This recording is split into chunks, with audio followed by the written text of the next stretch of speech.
How you doing, folks? Today we're going to talk about controlling the cast and also about casting panic. And I don't like the word or the expression of casting panic myself. I don't like it, but I didn't find something better so far. And it is related to target panic. And the shooters, they have no problems talking about it, but the fly fishers seem to somehow have a problem to talk about it. For whatever reason, but it might have to do with that the teachers and the teachings in fly casting are not getting the full picture here yet. And the cool caster is here to help you to sharpen your eyes and your vision onto what is truly happening and where the essential problems in the sport are, and we are also where the essential problems are why your level of control over a fly rod might not be as high as other people's levels of control over a fly rod.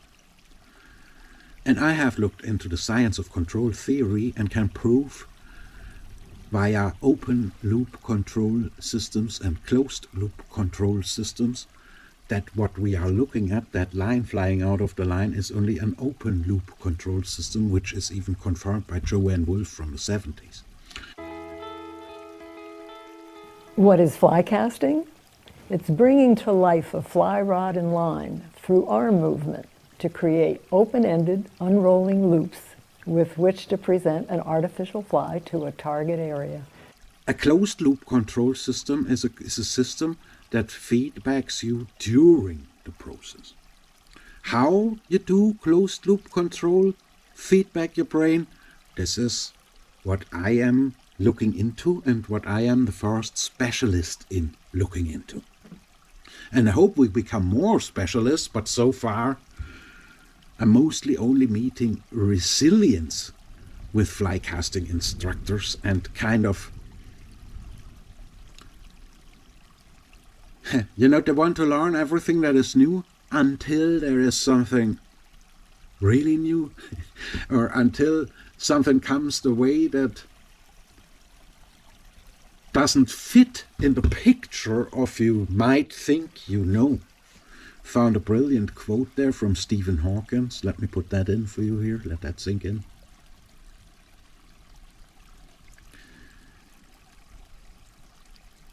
Back to control and target panic, casting panic. Sorry, same phenomenon, it just happens, okay? And understanding this phenomenon is the shift of paradigm that a lot of people are calling for, that we need in fly fishing in order to steer the whole game in a better direction.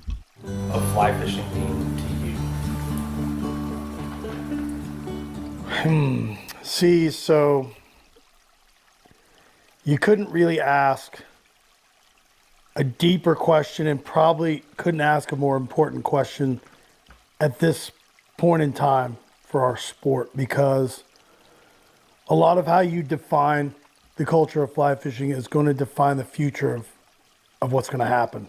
And the culture of fly fishing has evolved and is currently evolving in a way that I can't foresee. I don't think any of us can foresee.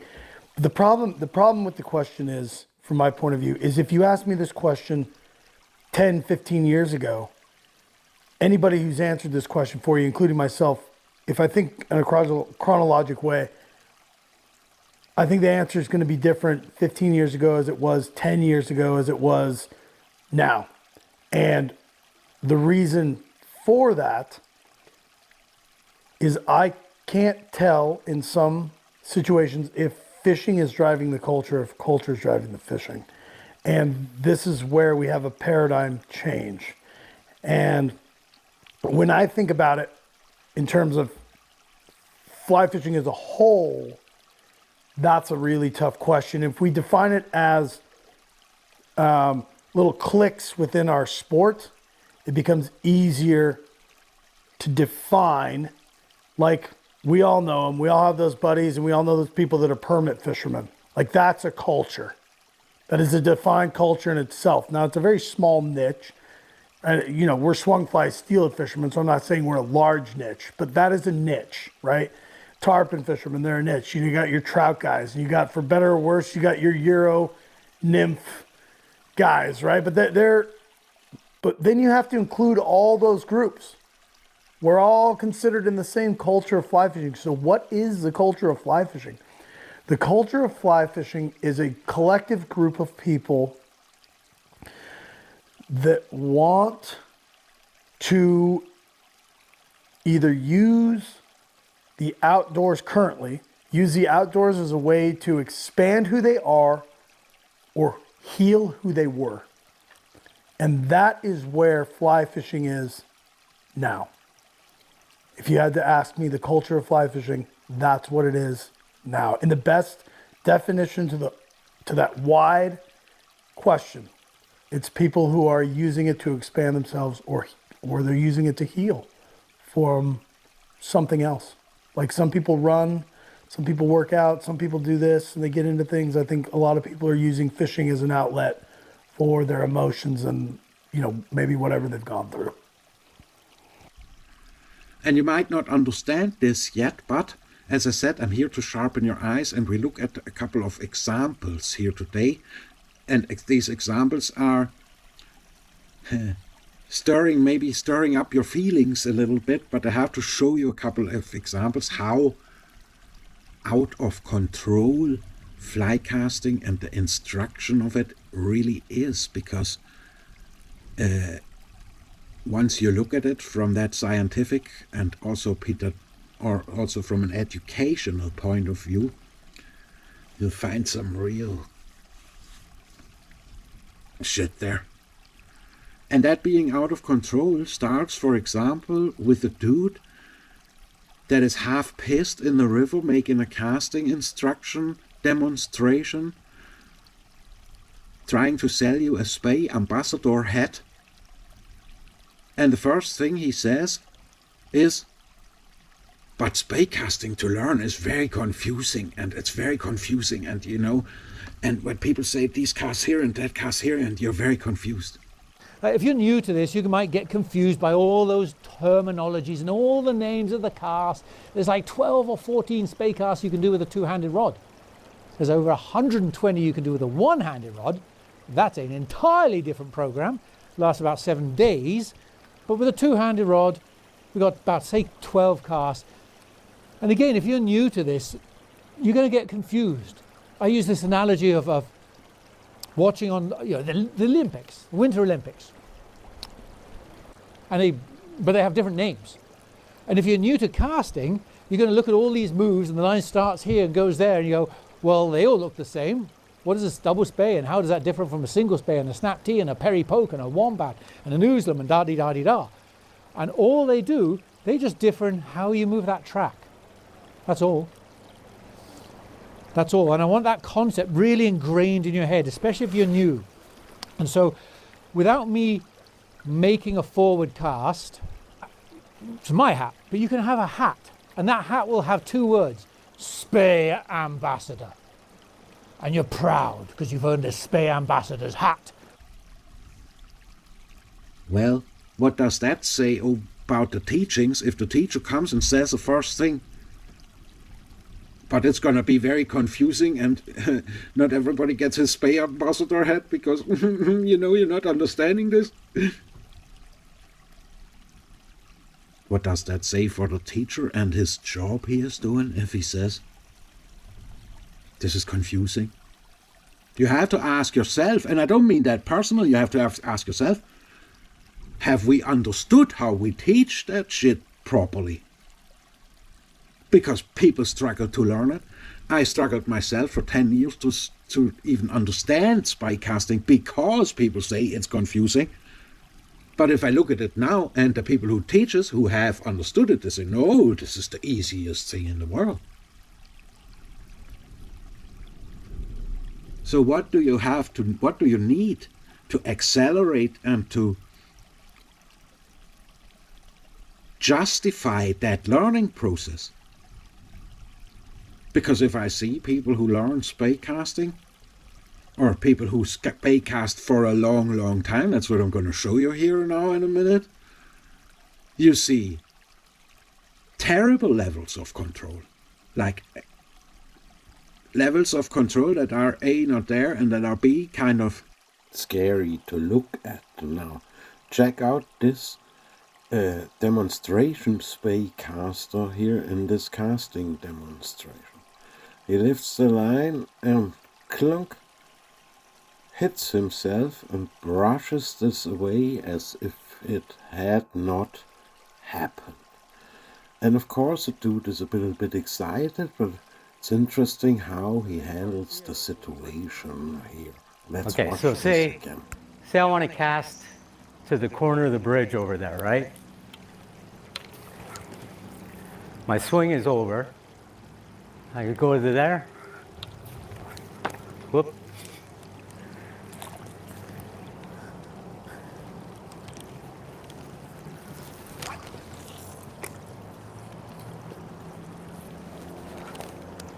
So this part here will be my change of direction. Yeah, now what do you think? What kind of level of control is that over the system? And what kind of level of control is that to transport for the learning or for the student or for the teacher of the sport and the learner? And another thing I'd like to guide your attention to is to see how that caster flinches with every casting movement, with every other casting movement. He ducks a little bit as if he is already afraid to get hit with the line. Rewatch it again one more time. And don't get me wrong, these things happen, that's all cool. But it's about very symptomatic there, this ducking the head in. In the next example, it's even more distinct. Yeah, next to criminal and scary for you. I feel sorry if you cast like what we're just seeing here, and if you do things like that. Don't get me wrong, these things will happen. But how do we deal with them? Now watch this competition Speycaster here and pay attention on his levels of control, the levels of flinching, and the levels of cast anticipation that are happening here within this Spey competition casting demonstration. Needs to go up. Take note of the heavy breathing and the behavior of the angler, and also the wind direction. So that's the right single, and now so I'm gonna do a left single now, and I'm scared, so I'm gonna put the glasses on. So now I gotta switch over, now I gotta be left-handed. Fair play to the caster here for admitting that he is scared. That is a quite high level of control, but does the information get through to you? And how do we here with the positive reinforcement fly casting deal with this? And how can this casting panic that is obviously strongly present in this guy be overcome? Very good. Those are left-handed. It's hard to do when you're right-handed. It's hard to learn. That's. What was that? Clearly you were struggling with that. Well, yeah, a little sticky, but.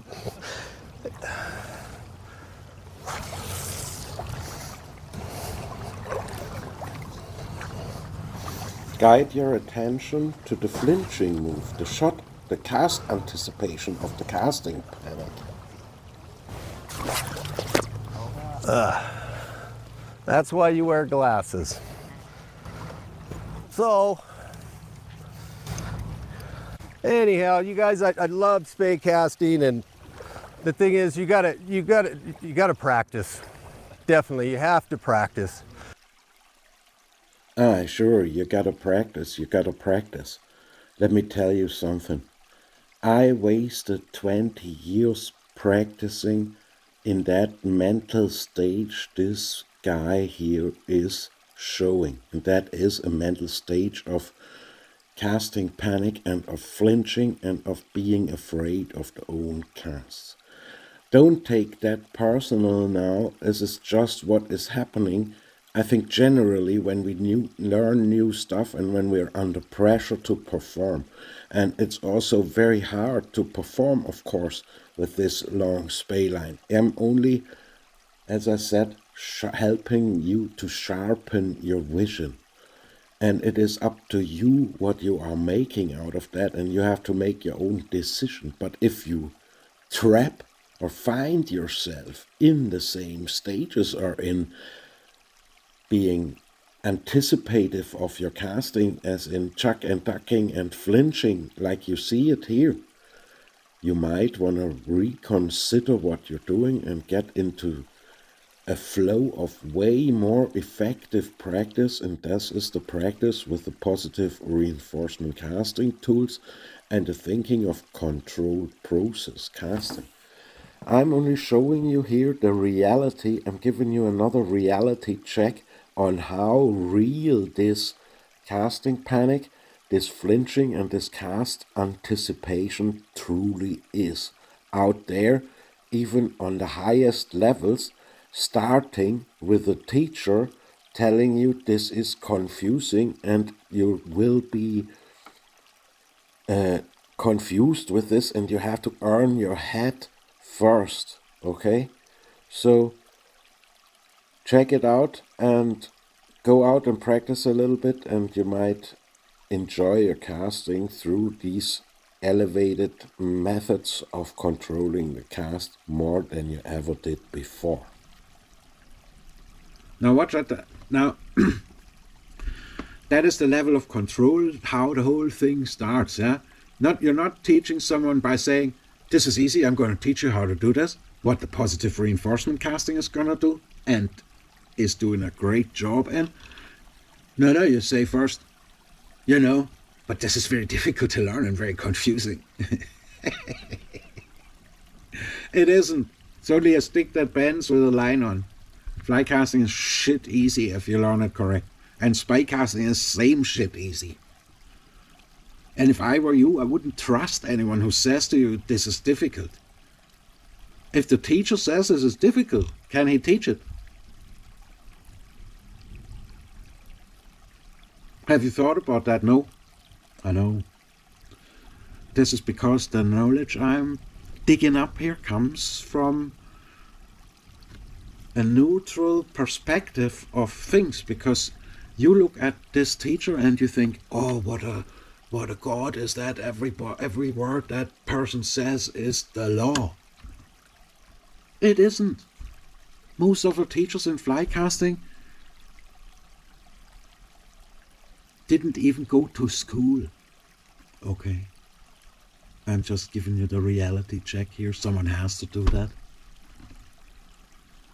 And that's how we came to that situation that fly casting instructors ban you and run away if they see something new, instead that they come and say, hey, what's new here? What do you have to show? What can we learn here?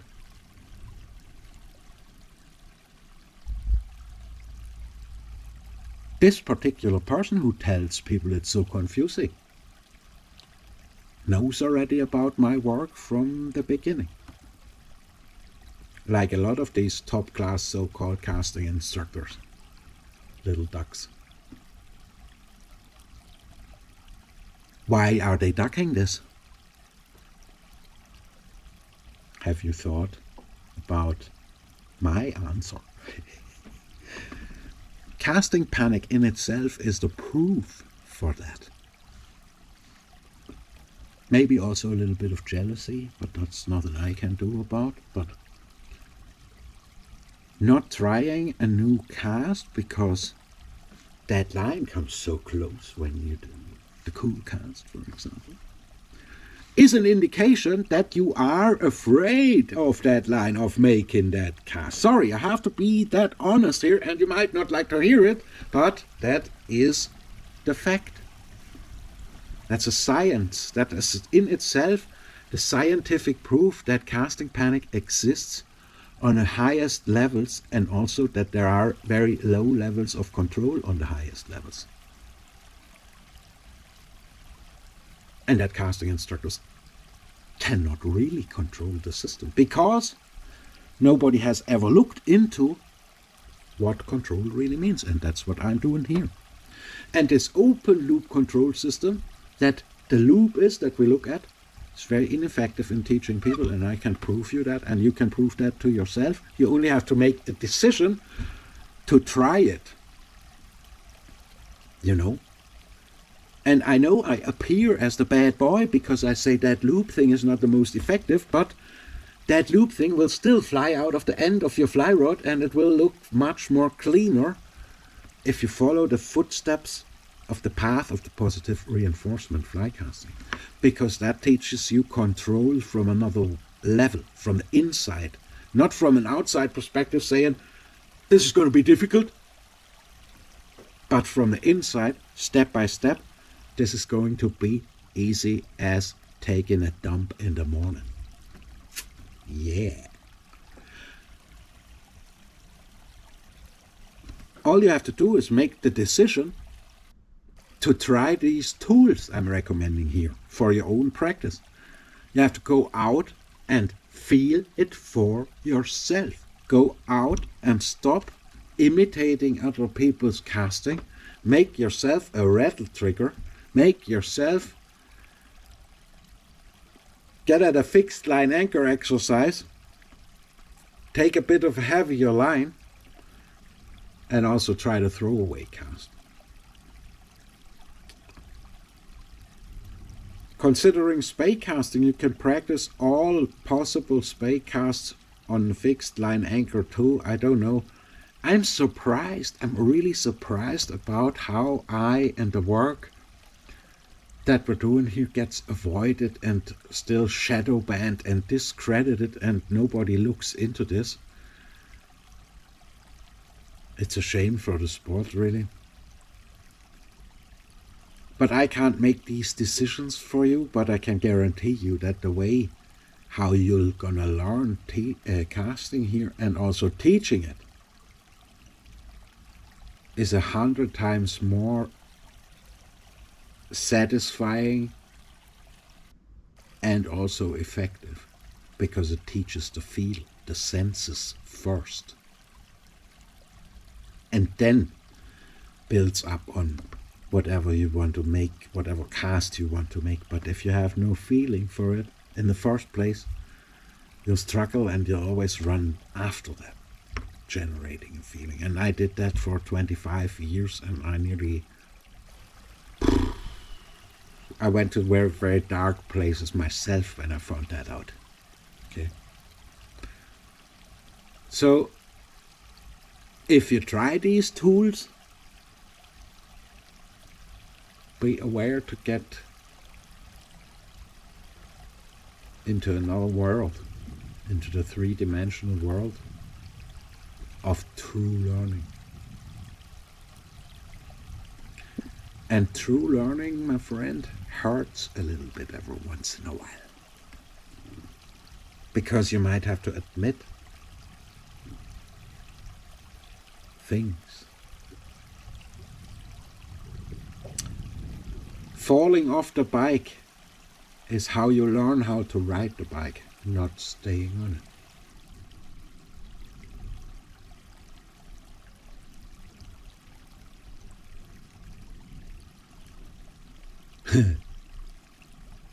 Thank you very much for watching. Please do not forget, we don't own the water.